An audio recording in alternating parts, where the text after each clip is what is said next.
Welcome to the End of Life Conversations podcast. I'm Reverend Wakil David Matthews. And I'm the Reverend Mother Ana Luisa Armendariz. In this podcast, we share people's experiences with death and dying, whether it's grief and loss, or joy and celebration, all things related to the end of life. We so enjoy all our insightful and passionate guests who generously tell their stories with compassion and wisdom. So let's get started. Teresa is an activist for life, healing, and consciousness. She partners with master plant teachers and other plant teacher carriers to bring access to these deep teachings to those who seek them. She's also a therapist in training, currently pursuing her PhD in psychology. She works with people one-on-one and in group settings, holding space for people to remember their true nature. Her teachers include ayahuasca, iboga, wachuma, and mushrooms. She uses presence, song, and sound to guide people in their awakening journeys, remembering the wisdom of heart, spirit, and the great mystery. We're so glad you're here. Teresa's work has centered around trauma, learning from different modalities and applying that to the 10 years of work she's done in the plant medicine space. Her own healing journey through grief and childhood sexual trauma led her to seek advanced healing modalities like yoga, medication, and plant medicines, and they've changed her life. She believes that the time for the species to awaken is now and dedicates her life to that path. Oh, so good. Welcome, Teresa. We're glad you're here. Thank you. We like to just get started with the question about when you first became aware of death. Oh, let's see. Death first came knocking at my door. I think I must have been 22. I was spending a couple months in Nepal and had a bit of a freak, experience accident with someone drowning in the lake in Pokhara. And so that was really, really abrupt. But I think that was the kind of the first knock of its awareness. But my deep experience and relationship really started with it, I think, when I was about 27. And the person that I was dating, who I had met at Burning Man, and he was on his way to come visit me in New York for a weekend that we had planned together, and he never made it there. He got in a motorcycle accident the day that he was supposed to arrive. Wow. And that was it. And that sent me clear right off onto the journey of a lifetime. It continues to be a journey of a lifetime.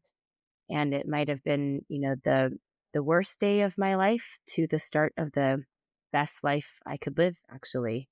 Mm-hmm. So I have a lot of gratitude and thanks now after making such a deep journey with grief to understand. Mm-hmm. Yeah, it's interesting how those kind of shocks can really be the beginning of a whole new way of being in the world. Yeah, Sounds the like that's awakening. been true. Yeah, Right? Yeah. no time left to mess around. So, Teresa, how does death impact the story of who you are today? Yeah. Wow. Well, it really is present in everything. It's present in my how I speak. It's present in in my actions. It's present in my work. It's present in my cosmology. It's present in my whole framework of now living. I mean, before it happened, I really used to think that when you die, you die. Mm-hmm. And, I'm sure there are many people who do believe that. And who's to say? But deeply now for me, it sent me on a journey of trying to understand, because at that moment I could not and would not believe that he was just gone. And, that propelled me into reading everything I could find I started reading about near-death experiences, that helped to then bridge me into all these stories of what happens, what have people experienced when they have died, and opening up to so many of people's shared stories that they crossed over into another place and they Mhm. were reunited with, their soul families. And they were, experiencing the most blissful of love and understanding that this is where they came from. And then had a choice actually to come back with this understanding. Mhm. And that just brought me to everything: mediums, healers. I couldn't go back to the life that I was living in San Francisco, Mhm. the work that I was doing at a startup. And, I did the now typical thing, which is quit my job, uh, do my yoga teacher training, which was mind blowing. I couldn't believe people have been sitting in the trees trying to understand the cosmos since the beginning of time. Mhm. And I left and I went to Bali and sought out as many different wisdom traditions like meditation and yoga and plant medicines. And it just kept going from there. So truly everything that you see that I am now is built upon this foundation of this thing happening in my life. Mhm. Yeah. Yeah, Yeah, that makes a lot of sense. I it think. does. Yeah. It's as though you ran into a a brick wall that you didn't understand was not even a brick, right? Like, it's just like, you stop and it's like, "What is this?" And then, you explore into that space. That's so I mean, yeah, I'm so grateful for you that that happened, actually. Yeah, yeah. Yeah.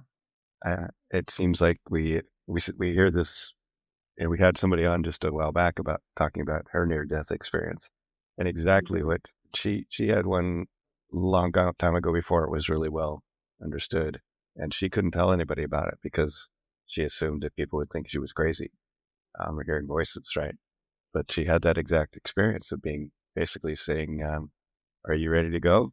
Mhm. And and this deep, deep feeling of complete love and acceptance, and then her say, and then like, I love that. Do you remember this, Ana Luisa, where she said, again, she hears a voice and it says, "Really, are you ready to go? Because we don't have a lot of time here." She was on the river, right? She was like, "Wait, what's happening?" Yeah. Wow. Yeah. But, So she popped up. Yeah. again, that shifted her, remember? I mean, it just Yeah, completely changed her life, exactly. and just like Teresa, it's like it is that moment when and I think a lot of folks who have been on our podcast with us and the conversations that Wakil have had over the years is like, yeah, that moment when you're so aware of the finiteness of life and the richness of the learning that we have available in this moment. Like, Hmm. why not wake up and actually engage, right? Yeah. And it's interesting because I'll say it didn't happen just like that. I mean, I think I went kicking and screaming. You know, in the moment that that news came through, which you just never expected to be that. For me, I was ready to Mhm. get on a plane. I had found a photo of the accident because once he hadn't showed up in New York, I started Googling motorcycle accidents on 95. Mm. And I actually found a photo that someone had posted randomly Wow. Wow. on, I think, a random traffic website. And, the headline was horrible. But somehow I traced it down, the username, the handle, and I also saw that the photo was a video reel, actually. And so I found that, and it was, yeah, it took place over Well, several hours across the day, and it was obviously very hard to see the markings of the motorcycle that I knew so well because we had spent a couple days motorcycling through Yosemite. Whole adventure, our whole relationship was something very mysterious. It started. We went to Temple Burn together, which was hard because at the end we said, okay, whatever happens with us, let's promise that we'll be at Temple Bird together next year. And little did I know I mhm, would be at Temple Bird next year, but I would be mourning him.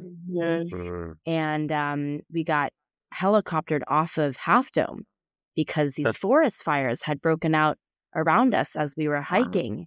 And so that was crazy. The Mm. fires, the smoke. And funnily enough, when I eventually went to a medium to, try and talk with him, one of the ways that she was getting images was of smoke. She was saying, "Does someone smoke?" It's like, "No, no one smokes." And then I realized, oh, it's because our whole relationship has been surrounded by this Fire. transformative, fiery energy. Mhm. But when the call came in and the news landed, I didn't have the verbiage for it at the time, but I left my body. Yeah. I could feel, at that point, I didn't understand, but I was above my body. I was not connected anymore, and I could hear myself. I could hear myself crying, and I just thought to myself down there, yes, just cry. But it took many, many years. It felt like someone had taken me, plucked me out of my body and put me on this other path. And I was no longer connected to the first 27 years of my life. And as I started down on this next parallel path, it took me a lot of years to slowly come back to myself. It was like, my heart was quite literally felt shattered into millions of pieces. And I had to go through and I had to pick up each part and examine it. And because I had so little like life energy left in me, I couldn't choose to carry out it all. So I had to choose which ones. And it wasn't it really took me a lot of years to little by little have these realizations and deep life lessons of, oh, and why do we choose life? Why? Yeah. And to come actually to this word that I really love. I really love these Japanese words that carry deep meanings.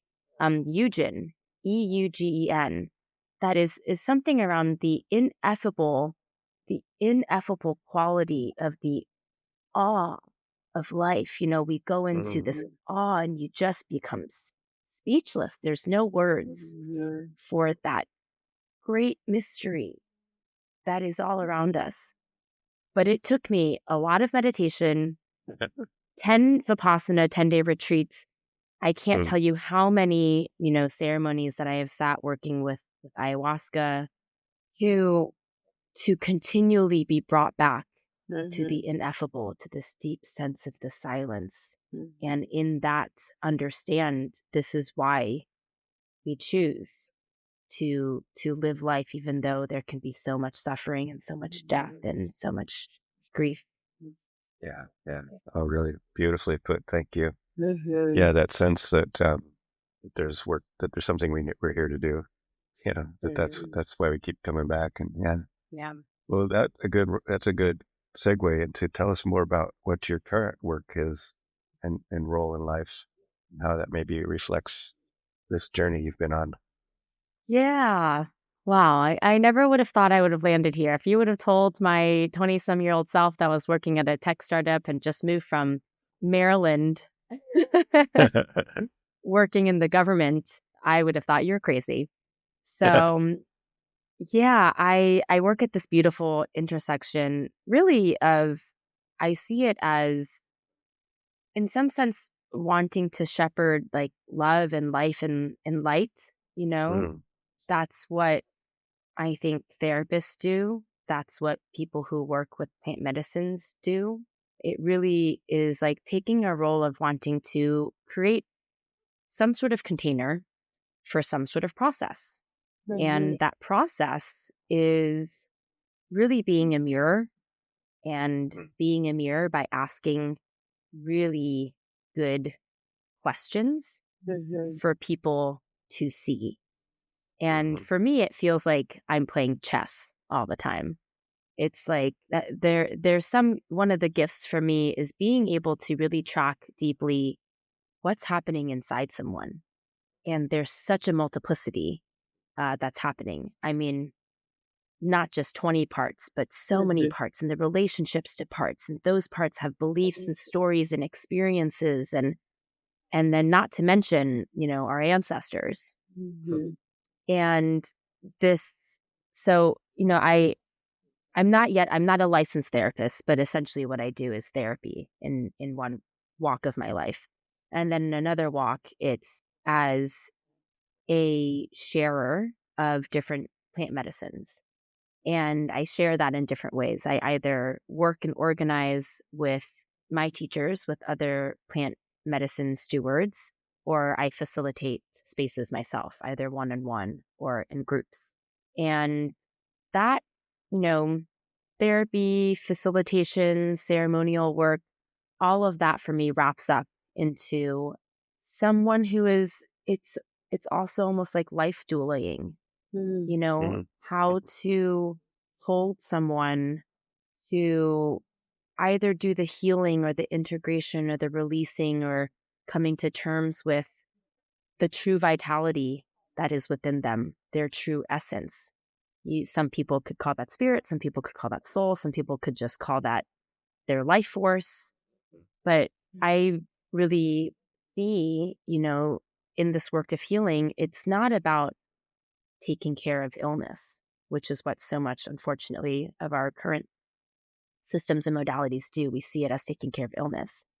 For me, it's seeing life, Mhm. it's seeing the divine, Mm-hmm. it's seeing love. And when we see that in each other, it also becomes aware of it in itself, and sometimes in places that have forgotten that.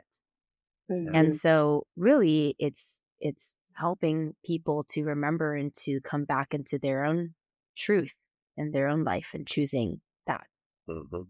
It's Yeah. probably Wow. pretty ambiguous. It's not ambiguous. It's not. It's not. It's interesting because Wakil and I were just chatting yesterday about the meaning of doula, and there's this component of caregiving, caretaking somebody, whether it be after they've given birth or as they're transitioning into death. And you just said that you were a life doula, I love that. and I really appreciate that because I think that there's so many of us who have needed people who can reflect back the possibility of life in its completeness or possibilities. And, Mhm. so many of us have forgotten for a time what that is. And so you show up to shepherd love, life, and light is amazing. So, in that beautiful tagline that you got, what are the challenges that you are met with when people are saying they want to do the work, but maybe they're clinging to an aspect that's, maybe, or I don't know, what's a challenge in your work? Interesting. Yeah, that's a really good question. I mean, I feel like I could go on all of the typical ways of like the society that we live in and our values are Mhm. messed up. And oh my gosh, look at these companies and technology. But, you know, yes, there are aspects of our culture and systems and institutions that can make it hard and feel very backwards. Mhm. And I would say that what I see, the biggest challenge is ourselves. Mhm. It's, it's Sure. the what I have come to find in all the people that I've worked with and witnessed is underneath all of the other parts and the hurts and the pains and the experiences and the trauma is usually there is a part in ourselves that is doing the very thing that we believe other people are doing, but it is doing to ourselves. It is holding the shame, it is holding the abuse, there is somehow there's a part that has learned that it has to do that for some sort of healing or protective Right. or protecting some sort of hurt mechanism. And it's not an easy thing, when people just say, get out of your own way, or let it go or surrender, I really don't want to belittle at all. Sometimes those are the hardest. And I was actually just working with someone, and something I saw was, you know, loving, love, allowing someone to love you, Mhm. allowing yourself to love yourself can be the most terrifying thing, really Mm. quite objectively terrifying. Mm.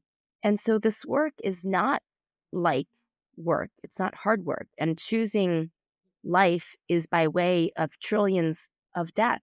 Mhm. There are trillions of deaths, and perhaps the biggest one that people have heard of is this ego death. And what is that Mhm. really? And I don't believe we're here to, kill our egos, off with the head. Um, however, we are here to come into right relationship with the ego. And sometimes Mhm. coming into right relationship with the ego is perhaps for you to be willing to let it die. Mm-hmm. And I think it's and I've experienced that in bits and pieces here and there, but it was really not about its death. It was about me saying yes and laying it down and saying, okay, I release this, whatever this is, show me, I am willing for Yeah. that to go. And I saw, the hand ungrasping of the stories and the identity and the me, the my, and when that goes, something else comes. And then you have a different relationship, but we have to be here in our identity. It's also Mm-hmm. fun to tell stories. Who am I now? What am I today? Um, but so I think, the thing that we come into is ourselves, which is why people are quite terrified to do a meditation retreat. They're terrified to sit with some of these medicines that, their work is to look deeply inside the self. And also, that is where liberation does come.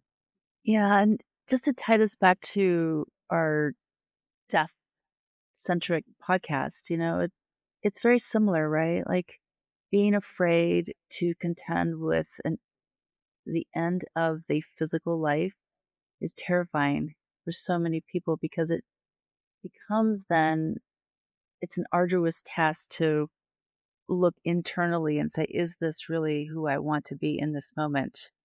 And continue this way till the end of this era, right? Mm-hmm. And it's scary and it's maddening for some, right? Mm. So I think that this work feels very much like the spiral, right? Like it's all connected. We're doing small deaths in our breath. We're doing small deaths in our body. We're doing small deaths as an identity. We're doing small deaths in our Orgasm. continuum.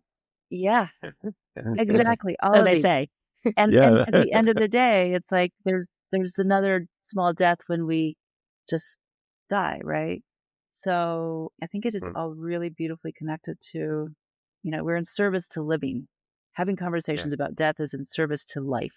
Mm. Yeah. And I love that, Teresa, the idea that finding a way to be in acceptance of all of Mhm. those little parts of yourself that you're letting go. And Mm-hmm. like you said, laying it down, being able to lay it down in your hands and say, I'm willing to let this go. Let's see Mhm. what comes next. That's the kind of radical acceptance place to be in, which also comes up a lot when we're talking about an end of life. Yeah.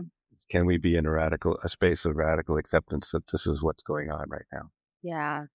And, I think a tricky question, of course, is the biggest question of life, which is what happens when we die? And I think people are really afraid, or some cultures can be afraid to talk about it, not all cultures actually. And there is something for, Western cultures, I think, to look at, though, in the US, we are such a melting pot, so it's hard to even say that.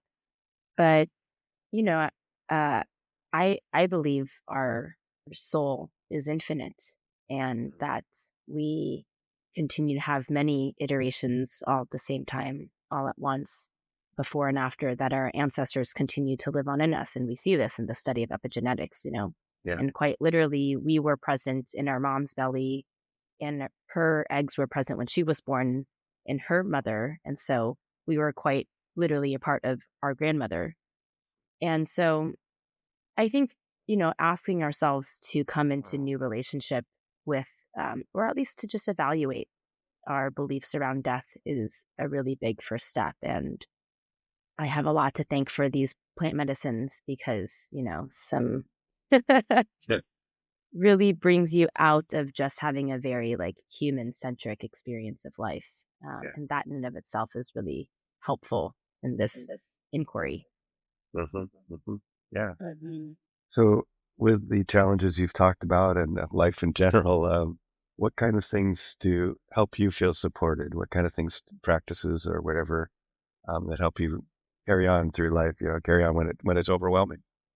Yeah, which life is for sure. It would be, I mean, one, again, I feel like I'm just a broken record when it comes to this. My friends know me for this, but these master plant teachers they are truly here at a time to help us Hmm. deeply. And it is, one of my reasons of being on earth is to help to create more access to those who that, calls to them. But it's not, there's a whole thing of just all the teachings that they bring that are out of this world. I mean, the ancient wisdom that these plants carry is we are students for life. I'm honor and reverence and in service to them for life. But these practices that have existed for thousands and thousands of years, well beyond Western medicine as we see it, I mean, these are the traditional ancient medicines that have been proven for so long. Within them, they hold the things that are keys to happiness in life and support and wellness.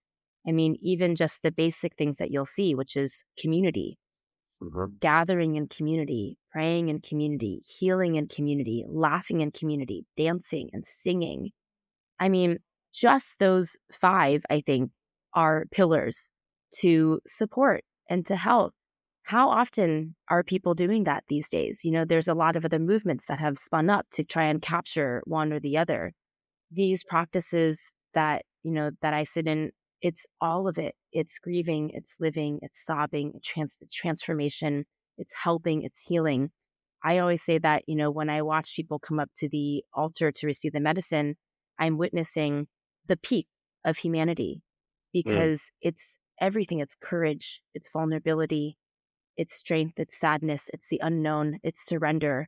It is so beautiful to witness. And then together, you know, everyone is called to help. Someone's having a hard time. People are just up and helping. That doesn't happen. I don't see that happening out on the streets. It's like rare these days for, neighbors to bring around cookies anymore. Luckily, my neighbors do that. They're very kind and wonderful. So for support, it's the reason I go back to this is also for my own support, to be able to receive these practices, but also to be supported by my friends, by my community. They will laugh because even after all these years of my work in this, I, for the first time, asked for help. Mm. We often tell people there are 5 words, to use: bucket, blanket, tissue, water, and help. And that it's so important to be able Mhm. to let someone know. And I have struggled with it for the longest time. I didn't feel I received the support that I needed to in childhood. And so I learned to maybe suppress vocalizing because it was too painful to not have it. Yes. Yeah. And for the first time, I said help, and the whole room laughed because they knew how much I struggle with it. And they came, and that has opened up a whole level of healing and healthy interdependence with one another because we're not here to do it alone. Mhm. So, that in and of itself, the ability to say help, like your question, and ask for a blanket, ask for a tissue, ask for financial support, ask for people to come and help by doing their own work, having your own boundaries. All of these just come in the form of understanding what it is that you need, and our ability to help to know what we need is hard, and then our ability to vocalize it is hard, and our ability to express it and open up yourself to vulnerability is hard. But these 3 things on the occasion I've spent a lot of time trying to figure out and will continue practicing for life. Yes. Yeah, we all will. Um, Yeah. but again, you're so on point for me. I have my next question, but I'm going to come up with a follow up, because it seems like asking for help, being vulnerable to expressing your need, like socially, emotionally, physically, it's such an American paradigm, right? You don't do that. You Right. do not ever ask for help, which is why we're kind of in a situation here where people need to be almost, I need to be find my way into supportive community so that I can do my work, because it's scary if I have to go somewhere where I'll have to ask for something and be looked at like, how could you possibly need anything? How could you possibly want to talk about death? How could you possibly want to talk about life is not just the grind, right? So I love that asking for help. I mean, again, because we're a death podcast, it's like ask for help in having a conversation. If your family's not the right one to talk to, there are people out in the world. You're going to be out in the world helping support as a psychologist. Like you can hold space for folks who have questions and concerns around any number of small deaths, right? And it's okay to ask for help. I struggle with that. It's, again, Yeah. childhood trauma brings you to this place where you shouldn't be asking for help because it either is looked down upon or is never actually given freely. And so, that builds you up for a life of just, kind of just clenching your fists and just going for it alone. And again, plants don't do that. They live, they connect. Yeah. Um, we shouldn't be doing that. It's so anyhow, I appreciate that as your Yeah. as that. But okay, so and do you have any fears about the end of your physical life? Ooh, what a great question. Oh my gosh. Let me try and really tune into what the real response would be. The thing that's coming to mind right now, which thank you, Alistair is the partner's name who passed away on the motorcycle. He had this very annoying quote that he had on his website. And, it became even more annoying after he died. But this quote was, "Death is temporary, regret is forever." Hmm. And God, that was so annoying, especially when you're grieving. I'm like, well, what are you talking about? Death is for sure permanent. You are gone. That pisses me off. And, in so many years of thinking so much about his death, and every year I revisit our messages, and I yeah, it's both like a masochistic practice, but you know, It's I also try and bearing witness, though. You're bearing witness to who he was and who you were at that moment too. So, Yeah. yes. Yeah. Oh my gosh, thank you so much for saying that. I think because some people wouldn't understand it that way, and that's exactly what it is. And I try and look and I try and learn what something new that I've missed. And this year on the 10th, it's actually was the 10th year anniversary on October 15th of this year. Well, Yeah. And it's really quite crazy how even though it's been 10 years, it can feel so still there. I've done so much healing and yet it's, so deep in my heart. But that lesson was romance and love. uh, He was very romantic. He really was like a servant to love. And um I hope it's okay that I am going to share this, but he really fondly spoke about how he learned this from his parents and how they were a model for him, and how to really show up for love. And he always said that flowers were never for special occasions; they were just because flowers. That you just give them just because. And love uh, that. Ah, he did send me flowers with a card that said just because, no name signature, and I knew it was him. But he had that quote, death is temporary, regret is forever. And I think that is it. I don't think people are afraid of death, because I think on some deep level, we know that we are returning to something absolutely greater than we could even understand. Eugen, like I feel like we feel it inside of us.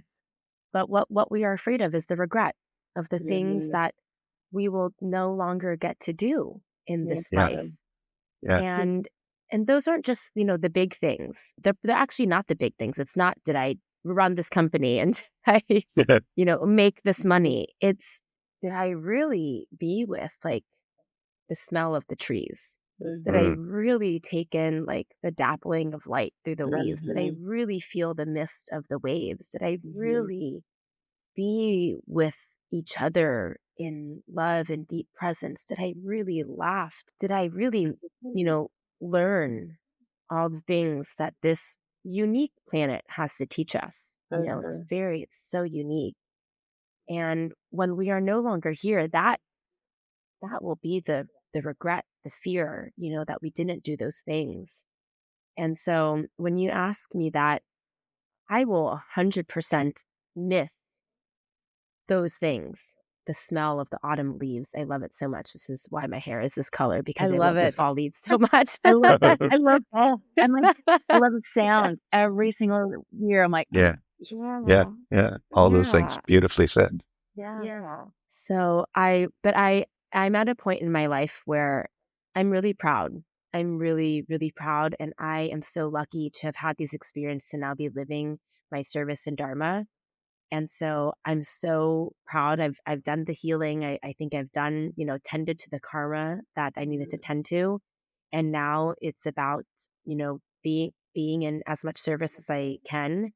And I truly, I do feel like I live life to this point where I try and be very, very present. And my teachers keep coming back to this lesson of it's now, Mm. it's about being present. And what are you going to do with God consciousness when you still have to wash the dishes? Right? Well, you like be with the dishes, Yeah. Oh God, yeah. So yeah. Ah, Yeah, yeah. So true. So true. So well said. What about you all? I guess to just, Yeah. share that question back to you. If I know that's untraditional, but I would be No, curious no. to know.